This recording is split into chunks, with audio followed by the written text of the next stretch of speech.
தமிழகத்தில் தோன்றியது புதிய கட்சி டிவிகே, திராவிட வெற்றி கழகம். இப்போ தமிழ்நாட்டில் வந்து அரசியல் கட்சிக்கு தானே பஞ்சம். அதை பற்றின ஃபுல் டீட்டெயிலும் பீகார் எலெக்ஷனுக்கு பிறகு அந்த ரிசல்ட் வந்து தமிழக அரசியல் களத்தையே அதன் போக்கையே மாற்றிருக்கு அப்படின்னு சொல்லலாம். தாவேகா தலைவர் விஜய் அவர்களின் பிரதர் இன் ஆர்ம்ஸ் அப்படின்னு அழைக்கப்பட்ட பிரசாந்த் கிஷோருடைய மிகப்பெரிய படு தோல்வி, அதே தோல்வி தான் விஜய்க்கு பரிசா கிடைக்கும் 2026 அப்படின்னு மக்கள் மனநிலையை மாற்றுற ஒரு செயலை ஒரு பெரிய குரூப் ஒன்று கேங்காக ஃபார்ம் பண்ணிக்கிட்டு இருக்காங்க. அது மட்டும் இல்லாமல் 2026 எலெக்ஷனில் விஜயோட ஒரு சதுரங்க ஆட்டம் என்ன, அவர் என்ன பிளான் வச்சிருக்கிறார், அவருடைய பிளானை முதல்ல நம்ம தான் டீகோடிங்காக டீட்டெயிலாக பார்க்க போகிறோம். அதுக்கு முன்னாடி இந்த சேனலை நீங்கள் சப்ஸ்கிரைப் பண்ணி வச்சுக்கிட்டீங்கன்னா உடனுக்குடனான அரசியல் தகவலை உங்கள்கிட்ட ஒன்றா சேர்ப்போம். நான் உங்கள் யங் தாத்தா.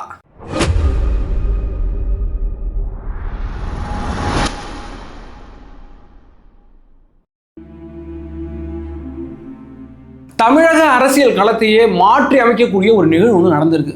அதை பற்றி இன்னைக்கு பரபரப்பாக பேசிட்டு இருக்கு. திராவிட வெற்றி கழகம், மல்லை சத்யா. யார் அந்த மல்லை சத்யா? 1994ஆம் ஆண்டு வைகோ அவர்கள் திமுகவை செங்குத்தா பிரிச்சுட்டு வெளில வர, பெரிய நிர்வாகி கூட்டத்தோட வெளில வர. அன்னைக்கு என்ன பேசப்பட்டுச்சுன்னா திமுக இத்தோட காலிடா அப்படின்னு அந்த அளவுக்கு பேசப்பட்டது. வைகோ அவர்களுக்கு மிகப்பெரிய செல்வாக்காக இருந்துச்சு. அப்போ உடனே இருந்த மிக முக்கிய நிர்வாகியா மல்லை சத்யா அவர்கள் இருந்தார். அன்னைக்கு திமுக என்ன குற்றச்சாட்டு வச்சுதுன்னா வைகோ அவர்கள் மேலே துரோகி அப்படிங்கிற பட்டத்தோட என்கிட்ட முரசொலியில் துரோகி கட்சி அப்படின்னு தான் வந்து வைகோ அவர்கள் கட்சியை வந்து மென்ஷன் பண்ணாங்க. அந்த வைகோ அவர் எதற்காக முதல்ல பிரிஞ்சு வந்தார்னா திமுக ஒரு வாரிசு அரசியலை முன்னெடுக்குது அப்படின்னால பிரிஞ்சு வந்தார். இன்னைக்கு மல்லை சத்யா அவர்கள் மதிமுக விட்டு பிரியறதுக்கு மிக முக்கிய காரணம் திரு துரை வைகோ அவர்களை முன்னிறுத்தார் வைகோ. அதனால இந்த கட்சியை விட்டு வெளில வர என்கிட்ட எல்லா செயல்களுமே துரை வைகோ அவர் தான் முன் நின்று செய்கிறாரு. இந்த கட்சிக்காக ஆரம்ப காலத்திலிருந்து வைகோவோட ஒரு தோளோடு தோல் நின்று நான் தான் வழி நடத்தி வந்தேன். இன்னைக்கு யார் துரை வைகோ நீங்கள் ஏன் முன்னெடுத்துறீங்க அப்படின்னும், அது மட்டும் இல்லாமல் மதிமுகவுக்கு பல கோடி ரூபா சொத்து இருக்கு, அந்த சொத்தை கைவிட்டக்கூடாது அப்படின்னு வைகோ அவர்கள் துரை வைகோவை முன்னெடுத்துறாரு. அதனால தான் எங்களை வந்து வெளில அனுப்புறாரு. அது மட்டும் இல்லாமல் மல்லை சத்யாவுக்கு துரோகி பட்டம் கொடுத்து, அதாவது 1994 திமுக வைகோவுக்கு என்ன பண்ணுச்சோ அதே வைகோ இப்போ மல்லை சத்யாவுக்கு பண்ணி வெளில அனுப்பிட்டு, இப்போ இந்த மல்லை சத்யா என்ன பண்ணியிருக்காருன்னா திராவிட வெற்றி கழகம் அப்படின்னு ஒரு கட்சி வந்து தோன்றார். அந்த கட்சி இப்போ வந்து ஏற்கனவே தமிழக வெற்றி கழகம் டிவிகே அப்படின்னு ஒன்று இருக்கு. அதுக்கு முன்னாடி தமிழக வாழ்வுரிமை கட்சி அப்படின்னு இருக்கு, அதுவும் டிவிகே. தற்பொழுது டிவிகே அப்படின்னு ஒரு கட்சியை ஓபன் பண்ணி தமிழக அரசியல் காலத்தையே ஒரு ஆட்டுறதுக்காக மல்லை சத்யா அவர்கள் வந்திருக்காரு. வருங்காலங்களில் அவருடைய அரசியல் எப்படி இருக்குங்கிறத நம்ம பார்ப்போம். விஜய் அவர்கள் ஏதோ இப்போதான் அரசியல் களத்துக்கு வந்திருக்கிறாரு, இப்போதான் அரசியல் கருத்தெல்லாம் பேசுறாரு அப்படிலாம் இல்லை. 2009 விஜய் ரசிகர் மன்றமாக இருந்த அந்த கூட்டத்தை விஜய் மக்கள் இயக்கமாக மாற்றி பல நலத்திட்டங்களை பண்ண ஆரம்பித்தார். அதாவது மாணவர்களுக்கு கல்வி திட்டமாக இருந்தாலும் சரி, இலவச வேட்டி சேலை வழங்குறதா இருந்தாலும் சரி, அது மட்டும் இல்லாமல் எங்கெல்லாம் இடர்பாடுகள் வருது, பேரிடர் வருதோ அங்கெல்லாம் போய் மக்கள் இயக்கமாக விஜய் தொண்டர்கள் அப்போதுலேருந்து களமாடிக்கிட்டு வந்தாங்க. இது இல்லாமல் 2011 முதலாக ஒரு அரசியல் ஸ்டாண்ட் எடுக்கிறார். அதாவது அதிமுகவுக்கு தன்னுடைய ஆதரவை தெரிவிக்கிறார். அதன் மூலமாக அதிமுக மிகப்பெரிய வெற்றி அடையுது.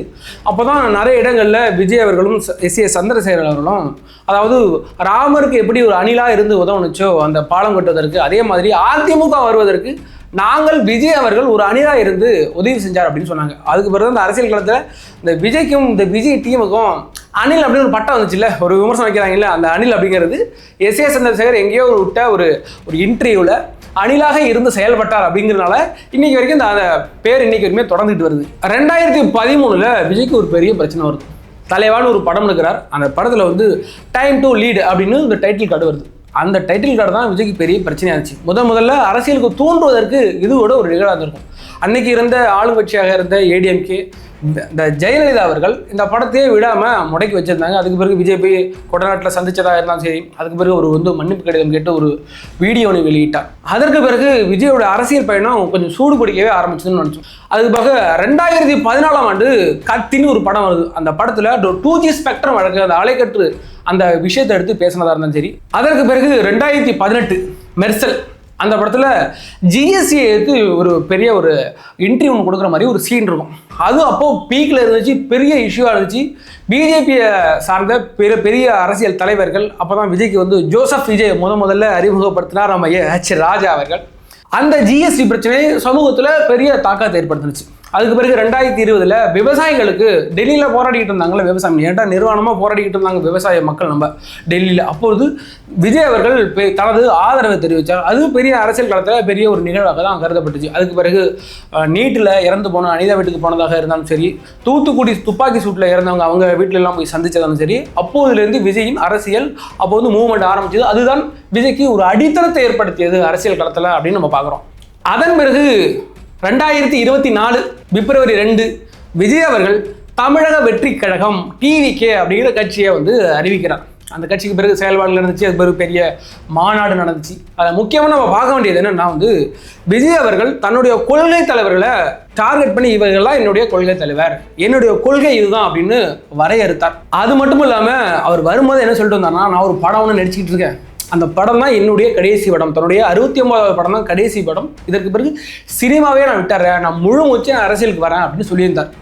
ஏன்னு கேட்டிங்கன்னா, இதுக்கு முன்னாடி இருந்த சினிமா பிரபலங்கள் எத்தனை பேர் அரசியலுக்கு வந்திருக்காங்க. சொல்லப்போனால் எம்ஜிஆர் அவர்களும் அரசியலுக்கு எம்எல்ஏவாக இருந்தபோது கூட ஒரு படம் நடிச்சுக்கிட்டு இருந்தார். அதுக்கு பிறகு நம்ம விஜயகாந்தா இருக்கட்டும், சரத்குமாராக இருக்கட்டும், அவர்களெல்லாம் அரசியலுக்கு வந்தாங்க சினிமாவிலேருந்து. ஆனால் அவர்கள் சினிமா துறையை விடவே இல்லை கடைசி வரைக்கும். சொல்லப்போனால் இப்போ நம்ம கமல்ஹாசன் அவர்கள் அரசியல் இருக்கிறத விட அவங்க சினிமாவில் தான் அதிகமாக இருக்கிறாரு. இந்த விஜயின் இந்த அறிக்கை இருக்குல்ல, நான் இனிமேல் படமே நடிக்க மாட்டேன், அரசியலுக்கு வரேன் அப்படின்னு சொன்னதுல அது மக்கள் மத்தியில் பெரிய நம்பிக்கை ஏற்படுத்துச்சு. ஏன்னு கேட்டிங்கன்னா, அதாவது பெரிய அளவில் பேஸ்மெண்ட்டாக இருக்கிற விஜய்க்கு பேஸ்மெண்ட்டாக இருந்தது சினிமா. அந்த சினிமாவை தூக்கி வச்சுட்டு வரான் ஒரு மனுஷன், எத்தனை கோடி ரூபா சம்பளம், அதை விட்டுட்டு வரான் அப்படிங்கிறது பெரிய விஷயமா பார்க்கப்பட்டுச்சு. மக்கள் மத்தியில் பெரிய நம்பிக்கை ஏற்படுத்துனுச்சு. அது மட்டும் இல்லாமல் தன்னுடைய எதிரியை ஃபிக்ஸ் பண்ணுறதுக்குள்ள எந்த ஒரு பொலிட்டிஷியனுமே பண்ணாத ஒன்று, எனக்கு இவன் தான் எதிரி அப்படின்னு ஃபிக்ஸ் பண்ணிட்டு வரதில்ல. என்னுடைய கொள்கை எதிரி பாஜக, என்னுடைய அரசியல் எதிரி திமுக, எனக்கு டார்கெட்டே இவங்க. இதுக்கு பிறகு நீ என்ன எத்தனை பேர் என்ன திட்டினாலும் அதை பற்றி கேருமே பண்ணிக்காம என்னுடைய எதிரி இவங்க 2 பேர் தான் ஃபிக்ஸ் பண்ணி அடிக்கிறது இருக்குல்ல, அது ஒரு பெரிய விஷயம். அதை விஜய் ரொம்ப பர்ஃபெக்டாக பண்ணிட்டு இருக்காரு அப்படின்னு தான் நம்ம பார்க்குறோம். இப்போ நிறைய பேர் விமர்சனம் நினைக்கிறாங்கன்னா, விஜய் கட்சியில் உள்ளவங்களாம் கொள்கையை பற்றி எந்த ஒரு பிடிப்புமே தெரில, கொள்கை யாருனே தெரில, தன்னோட கொள்கை தலைவர் யாருனே தெரில, டிவிக்கு உள்ளவங்களும் கொள்கை பற்றாளர்களா அப்படின்னு கேட்குறாங்க. அப்படி கேட்குறவங்களாம் யாரும் பார்த்தீங்கன்னா ஆளுங்கட்சியை சார்ந்தவங்களுக்கு நல்லாவே தெரியும். ஆளுங்கட்சியை சார்ந்தவங்க அவர்களெல்லாம் கொள்கை பிடிப்பாளர்களா? திமுகவில் இன்னைக்கு எலெக்ஷன் நடக்குதுன்னா எத்தனை இடத்துல நீங்கள் இந்த ஜாதிய ஓட்டை மென்ஷன் பண்ணி நீங்கள் கேண்டிடேட் நிப்பாட்டுறீங்க. அப்போ இவரெல்லாம் கொள்கை பிடிப்பு. அது மட்டும் இல்லாமல் எங்கே போனாலும் பெரியார், எதை எடுத்தாலும் பெரியார். அதாவது பெரியார் மேலே எங்களுக்கு மிகப்பெரிய பற்று இருக்குது. இந்த சமுதாயத்துக்கு அவர் எப்படி என்னென்ன மாற்றங்களை சீர்திருத்தங்களை கொண்டு வந்தார், பெண்களுடைய அந்த உரிமையை எந்த அளவுக்கு நிலைநாட்டினார், அது இல்லாமல் சமூக நீதி அப்படின்னு ஒரு வேர்டே நமக்கு கொடுத்துட்டு இன்றைக்கி இந்த மக்கள் சமூக நீதியை இன்றைக்கி வரைக்கும் இந்த இளைஞர் சமுதாயம் அந்த சமூக நீதியை பற்றி பேசுதுன்னு அதுக்கு மிக முக்கிய காரணம் பெரியார். இதில் எங்களுக்கு எந்த ஒரு மாற்று கருத்தும் கிடையாது.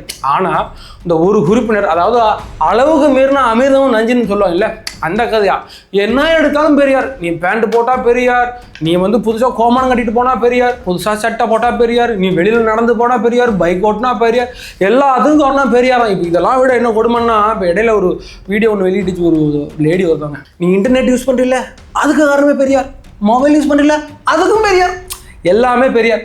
நீ பெரியார்னு பெரியார் அந்த உலக நாடுகள் எல்லாம் மொபைல் யூஸ் பண்றாங்க இல்லை, இன்டர்நெட் யூஸ் பண்ணலையா? பக்கத்து நம்ம கேரளா இருக்குல்ல, அதாவது இந்தியாவிலேயே அதிக கல்வியறிவு பெற்ற மாநிலமாக கேரளா திகழ்கிறது. அங்கே என்ன பெரியாராக இருந்தார். இந்த உலக நாடு முழுக்க இவ்வளோ வளர்ச்சி அடைஞ்சிருக்கு, அதுக்கெல்லாம் பெரியார காரணம்.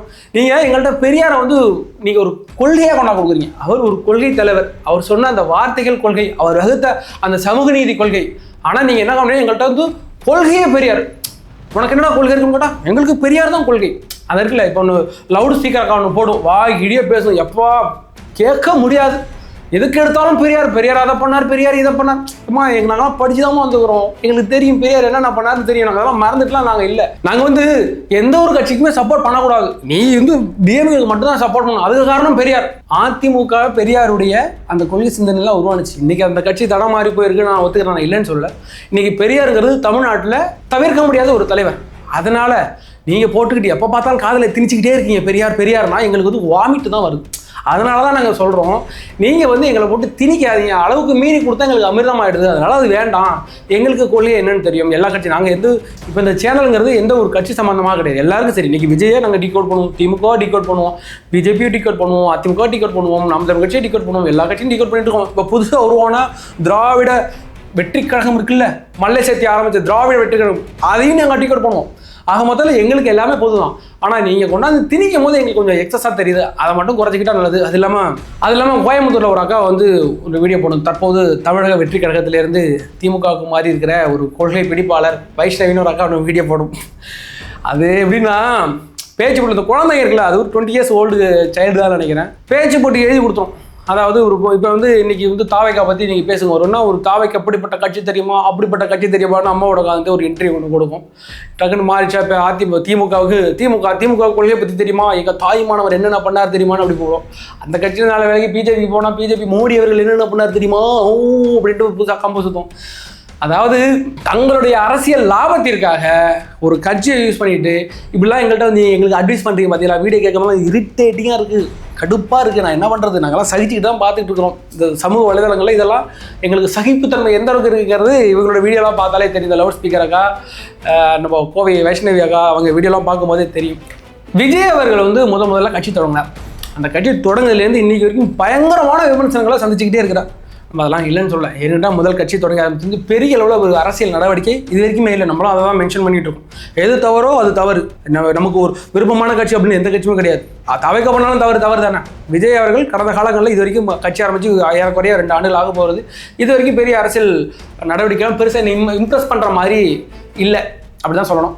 அவர் வந்து பனையூரையே தன்னுடைய அரசியலை சுழல வைக்கிறது. இப்போ பார்த்தீங்கன்னா வந்து மழையால் பாதிக்கப்பட்ட மக்களை பனையூருக்கே கூப்பிட்டு வந்து நிவாரணம் கொடுத்ததா இருந்தாலும் சரி, தூய்மை பணியாளர் போராட்டம் நடத்திட்டு இருக்கும்போது பனையூருக்கே கூப்பிட்டு அவர்கள் வந்து ஆதரவு தெரிவிச்சதா இருந்தாலும் சரி, அதுபோக தற்போது கரூரில் நடந்த மிகப்பெரிய அந்த ஸ்டாம்பேட் இருக்குல்ல, அந்த பாதிக்கப்பட்ட மக்கள் அங்கே போய் என்ன கஷ்டமாக இருக்கட்டுங்க, அங்கே போய் நம்மளை பார்க்க வந்த ஒரு கூட்டம் ஒரு 41 பேர் இறந்து போயிட்டாங்க, அங்கே போய் பார்த்துருந்தா அதோட ஒரு பொலிட்டிக்கல் வேறு நீங்கள் கூப்பிட்டு பார்க்கும்போது எவ்வளோ விமர்சனம், அது எங்களுக்குமே பிடிக்கல. அதை நாங்கள் மறுபடியும் மென்ஷன் பண்ணியிருக்கோம். அப்படிப்பட்ட அரசியல் சூழ்நிலையில் தான் விஜய் அவர்கள் நகர்ந்துக்கிட்டு இருந்தார். இருந்த போதிலும் அவருடைய அந்த பரந்தூர் விசிட் இருக்குல்ல, பரந்தூர் மக்கள் 1000 நாட்களை தாண்டி இன்று வரைக்குமே அவங்க போராடிட்டு தான் இருக்காங்க. அதுக்கு விஜய் அவர்கள் கொடுத்த சப்போர்ட்டாக இருந்தாலும் சரி, அதுக்கு பிறகு இந்த லாக்அப் டெத்துக்கு இந்த ஒரு 25 பேர் மரணம் ஏற்பட்ட போது அஜித்குமாரின் லாக்அப் டெத்துக்கு விஜய் அவர்கள் ஒரு போராட்டத்தில் கலந்துக்கிட்டு ஆதரவு தெரிவிச்சிருந்தாலும் சரி, அதெல்லாம் வந்து அரசியல் களத்தில் மிகப்பெரிய ஒரு அதிர்வலையை ஏற்படுத்துச்சு அப்படின்னே சொல்லலாம். இதையெல்லாம் கடந்த பிறகு விஜய் அவர்கள் ஒரு அட்டவணை வெளியிட்டார்.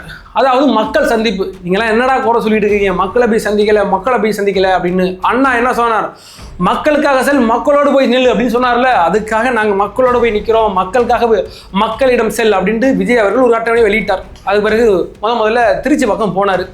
திருச்சி என்னென்ன ஒரு நாள் முழுக்க எல்லோட வட்டுச்சு அப்படிங்கிறது நம்ம எல்லாமே கண்கூடாக பார்த்தோம். அதுக்கு பிறகு நாகப்பட்டினம் போனார், திருவாரூர், பெரம்பலூர் அப்படின்னு அவரோட பயணம் மிக சிறப்பாக இருந்துச்சு. சொல்லப்போனால் அந்த பயணம் அதாவது ஆளும் வர்க்கத்தை அந்த நாற்காலியை ஆட்டி பார்த்துச்சு அப்படின்னு தான் சொல்லணும். ஏன்னா அந்த அளவுக்கு இம்பாக்டாக இருந்துச்சு. அது உண்மை. நமக்கு பிடிக்கலையோ அதை ஒத்துக்கணும். எல்லா கட்சிக்காரங்களும் நான் பார்க்குற அந்த உங்கள் நேரில் எல்லாருக்குமே சொல்கிறேன். நீங்கள் வந்து கமெண்ட் வேணால் சொல்லுங்கள், உங்களுக்கு என்ன மாதிரியான தாக்கத்தை ஏற்படுத்துன்னு சொல்லி பார்க்கலாம். ஏன்னா விஜய் அவர்களே அந்த பயணம், சுற்றுப்பயணம் மிகப்பெரிய தாக்கத்தை ஏற்படுத்துச்சு. இந்த பயணம் முழுக்க நடந்துருந்துச்சுன்னா இன்னைக்கு அரசியல் கிழமை வேற மாதிரி இருந்திருக்கும். இந்த கரூர் ஸ்டேட்மெண்ட் மட்டும் நடக்கணும். விஜய் அவர்கள் இதுக்கு பிறகு அடுத்தது கரூர் பக்கம் போகிறார். கரூரில் உங்களுக்கு தெரியும் எவ்வளோ பெரிய ஒரு பேரெடுப்புன்னு. அந்த பேரெடுப்பில் என்னென்ன அசம்பாவிதம் அங்கே நடந்தது, அது யாருக்குன்னு உங்களுக்கு தெரியும். இப்போ தாவைக்காரனர்லாம் இல்லை, தரப்பு தான் காரணம், அந்த ஆளுந்தரப்பினர் சேர்ந்ததுலாம் இது விஜய் அவர்கள் தான் காரணம் சுற்றிக்கிட்டே இருக்காங்க. 2 பேருமே காரணம். நம்மளை பொறுத்த வரைக்கும் எது கரெக்டாக அது 2 பேருமே காரணம். 2 பேருமே அதுக்கு ஒரு ரெஸ்பான்சிபிலிட்டி எடுத்துக்கணும் அப்படின்னு தான் காரணம். ஆனால் இதில் வந்து வருத்தத்துக்கு ஒரு விஷயம், 2 பேருமே ரெஸ்பான்சிபிலிட்டி எடுத்துக்காம பொலிட்டிக்கல் ஃபைட் தான் இது வரைக்குமே பண்ணிட்டு இருக்காங்க. அதையும் நம்ம மென்ஷன் பண்ணியிருக்கோம். அப்படியே அந்த கரூரில் நடந்த அந்த பிரச்சனை விஜய் அவர்கள் போய் பார்க்காதது சொந்த கட்சியினரையே வந்து வருத்தம் அடைச்சது. அவர்களே விமர்சனத்தை முன்வைச்சாங்க. என் தலைமை போய் பார்த்துருக்கணும், தப்பு தான் அவர்களே வந்து முன் வச்சது இருந்தாலும் சரி. ஆனால் அந்த கட்சியில் ஒரு ஜனநாயகம் இருக்குங்கிறத நான் அப்போ தான் புரிஞ்சுக்கிட்டேன். பரவாயில்ல, இந்த சின்ன பசங்க நீ அவங்கள சீண்டிக்கிட்டு இருந்தாலும் இந்த சின்ன பசங்க என் தலைவன் பண்ணாலும் தப்பு தான், என் தலைவன் நீ வந்து பார்க்காதது ரொம்ப தப்பு அப்படின்னு இன்றைக்கி வரைக்குமே அவங்க அந்த ஸ்டாண்ட்லேருந்து மாறலை. இருந்த போதும் அவர்கள் சப்போர்ட்டும் எந்த அளவுக்கு குறையலை அப்படிங்கிறத நம்ம பார்க்குறோம். அந்த விஜய் அவர்களின் வந்து பலத்த அமைதி இருக்குல்ல, அந்த அமைதி தான் வந்து பல பேருடைய அந்த விமர்சனத்துக்கு ஒரு பேஸ்மெண்ட்டாக இருந்துச்சு. ஏன்னு கேட்டிங்கன்னா எலெக்ஷனுக்கு இன்னும் 6 மாதம் தான் இருக்குது. மற்ற அரசியல் கட்சி தலைவர் பாருங்கள், இப்போ பாருங்கள் எடப்பாடி அவர்கள் ஏறக்குறைய ஒரு 145 தொகுதியை முடிச்சுட்டார். இன்றைக்கி திமுக எந்த அளவுக்கு அவங்க பார்கெனிங் பண்ணிட்டு இருக்காங்கன்னு உங்களுக்கு நல்லாவே தெரியும். என்னென்ன அரசு துறையே வந்து ஒரு பார்கென் பண்ணுறதுக்கு விட்டுருக்காங்க. அதில் சின்ன லெட்டர் பேட் கட்சி கூட தன்னுடைய கட்சி முன்னேற்றத்துக்காக என்ன மாதிரியான ஒவ்வொரு நிமிடத்தை கூட வேஸ்ட் பண்ணாமல் உழைச்சிக்கிட்டு இருக்கு. ஆனால் விஜய் அவர்கள் சரியாக 1 மாதம் எந்த ஒரு ஆக்டிவிட்டியுமே கிடையாது. ஒரு சின்ன வீடியோ போட்டார், அதுக்கு பேர் பலத்த அமைதி. எனக்கு இதில் என்ன ஒரு சந்தேகம் வந்துச்சுன்னா, விஜய் வந்து அரசியலை முழுக்க அரசியல் தான், எனக்கு சினிமாவே வேண்டாம் அப்படின்ட்டு மிகப்பெரிய பேஸ்மெண்ட்டாக இருந்த சினிமாவை தூக்கி வீசிட்டு அரசியலுக்கு வர்றார். அரசியல் தான் அவருக்கு எதிர்காலமே.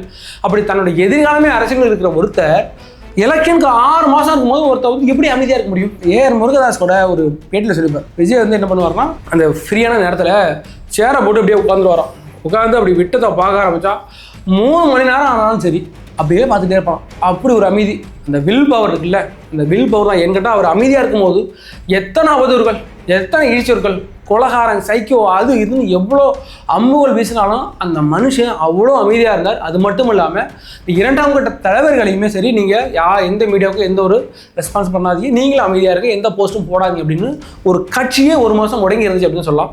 ஆனால் அந்த சில பேருடைய கருத்து என்னென்னா, விஜய் அவர்கள் அந்த மௌனம் இருக்குல்ல, அது ஒரு புரட்சிங்க. அது அந்த ஒருத்தன் மேலே ஒரு இழிச்சொல் ஏற்படும் போது அதுக்கான விளக்கத்தை கொடுக்காம ஒரு மாத காலம் அமைதியாக இருக்கிறது சாதாரண விஷயம் கிடையாது. அவருக்கு பின்னாடி ஒரு பெரிய பிளான் இருக்குங்க அப்படின்னு தான் சொல்லிட்டு இருந்தாங்க. இப்போ நம்ம அந்த பிளானை தேடி பார்ப்போம். விஜய்க்கு அப்படி என்னதான் பிளான் இருக்கும்? எப்படி ஒருத்தன் ஒரு எலெக்ஷனுக்கு 6 மாதத்துக்கு முன்னாடி இவ்வளோ அமைதியாக இருக்க முடியும்? எந்த ஒரு பொலிட்டிக்கல் ஆக்டிவிட்டியுமே எல்லாம் 1 மாதம் ஒருத்தன் முடங்கியிருக்கான். என்னட்டா மிகப்பெரிய மக்கள் செல்வாக்கு உள்ள ஒரு கட்சி, ஒரு தலைவர் 1 மாத காலம் அமைதியாக இருக்கணும், அதுக்கு பின்னாடி ஏதோ இருக்குது அப்படிங்கிறது நம்மளுடைய அந்த ரிசர்ச் பாயிண்டாக நம்ம விட்டோம். தாவேக தலைவர் விஜய் அவர்கள் வந்து முதல்ல அரசியலில் குதிக்கிறார். அப்போ அவருக்கு ஒரு பிளான் இல்லாமல் என்னட்டா ஒரு அடுத்த 5 வருஷம் பிளான், 10 வருஷம் பிளான் கிடையாது. அவருடைய plan long period plan, life long plan. அவர்கிட்ட ஒரு பிளான் இருந்துச்சு. அவருடைய திட்டம் சரியாக காய் நகர்த்திட்டு இருக்கிறார். அவருடைய சதுரங்காட்டத்தை மிகச்சரியாக போயிட்டு இருக்காரு அப்படின்னு தான் பார்க்குறோம். ஏன்னா அந்த திட்டத்தை நாங்கள் அனலைஸ் பண்ணும்போது வெரி ஷாக். ஏன்னு கேட்டிங்கன்னா, தற்போதைய அரசியல் களம் இருக்குல்ல, இப்போ 2026 இன்னும் 6 மாத காலம் தான் இருக்குது. இன்றைக்கி வரைக்கும் திமுகவுக்கு மிகப்பெரிய எதிர்ப்பலை அப்படிலாம் கிடையாது. ஆனால் ஆன்டி இன்கம்பன்சி நிறையாவே இருக்குது. ஆனால் அது வந்து திமுக ஆட்சியே மாற்றுற அளவுக்கு இல்லை. ஏன்னு கேட்டிங்கன்னா, எதிரில் இருக்கிற அதிமுகன்ற மிக பலம் பொருந்திய கட்சி இருக்குல்ல, அந்த கட்சி இன்னைக்கு தொய்வடைந்து இருக்குது. அவங்க கூட்டணி பக்கம், அவங்க கூட்டணிக்கு யாருமே போகலை. நாங்கள் மிகப்பெரிய கூட்டணி அமைப்போம் எடப்பாடி அவர்கள் எங்கள் போராட்டத்தான் சொல்லிட்டு இருக்காரு தவிர, இது வரைக்கும் அதிமுக பிஜேபி அப்படின்ற 2 கட்சி தவிர அந்த கூடம் வேற யாருமே அங்கே நிற்கலை. இன்னைக்கு விஜய் அவர்கள் வந்திருக்கிறார். விஜய் அவர்கள் பிளான் படி அவர் என்ன பண்ண போறாருன்னா, நீங்கள்லாம் சொல்லிட்டு இருக்கீங்களே திமுக அழிக்க முடியாது, திமுக எடுத்து கட்சிங்க, அதை வந்து விஜய் அழிக்க பார்க்குறாரு அப்படிலாம். விஜய் அழிக்க நினைப்பது திமுகவை அல்ல, அதிமுகவை. ஏன்னு கேட்டிங்கன்னா, அந்த 2026 எலெக்ஷனில் திமுக மிகப்பெரிய ஒரு கூட்டணி பலத்தோடு நிற்கிது. விஜய் அவருடைய புதிய கட்சியான தாவேகா ஒரு புதிய கட்சி, அதுக்கு இன்னும் கூட்டணிகள்லாம் செட் ஆகலை, அங்கே தனியாக நிற்கிது. ஆனால் மிகப்பெரிய செல்வாக்கு என்கிட்ட இன்னைக்கு பொலிட்டிக்ஸில் பார்த்தீங்கன்னா ஒரு 20% ஓட்டு விஜய்க்கு இருக்குது அப்படின்னு பேசிக்கிறாங்க. எங்கள் ஆப்போசிட்டில் இருக்கிற அதிமுக பலம் எழுந்திருக்கு. இப்போ நடந்த எலெக்ஷன் நடந்தாலும் திமுக தான் ஜெயிக்கும் அப்படிங்கிற பரவலாக பேசப்பட்டு அப்படிப்பட்ட நரேட்டிவ் தான் இன்றைக்கி வரைக்கும் இருக்குன்னு வைங்களேன். அரசியலும் அப்படி தான் இருக்குது. இப்போ 2026 எலெக்ஷனில் திமுக தான் ஜெயிக்கும். அப்படி திமுக ஜெயிச்சா, ஏன்டா திமுகங்கிறது ஒரு 13 வருஷம் இடையில வந்து ஆட்சியிலே இல்லாமல் இருந்துச்சு, செத்து போன கட்சியாக கிடந்துச்சு. ஆனால் அது கடைசி மறுபடியும் உயிர் பூட்டி கொண்டு வந்தாங்க. திமுகங்கிறது எத்தனை வருஷம் ஆட்சியில் இல்லாமல் இருந்தாலும் சரி, டக்குன்னு வந்துடும். ஆனால் அதிமுகங்கிறது கடந்த 5 வருஷம் ஆட்சியில் இல்லை. இன்னைக்கு என்ன ஆட்சி? அதிமுக எல்லா தலைவரும் போயிட்டாங்க. இன்னைக்கு செங்கோட்டையனை தூக்கியாச்சு, மைத்ரேயன் இல்லை, மிகப்பெரிய அமைச்சர்கள், கட்சி நிர்வாகிகள் எல்லாருமே பிரிஞ்சு கலகலத்து போச்சு இந்த 5 வருஷத்தில். அப்போது அதிமுக 5 வருஷம் ஆட்சினாலே காலி.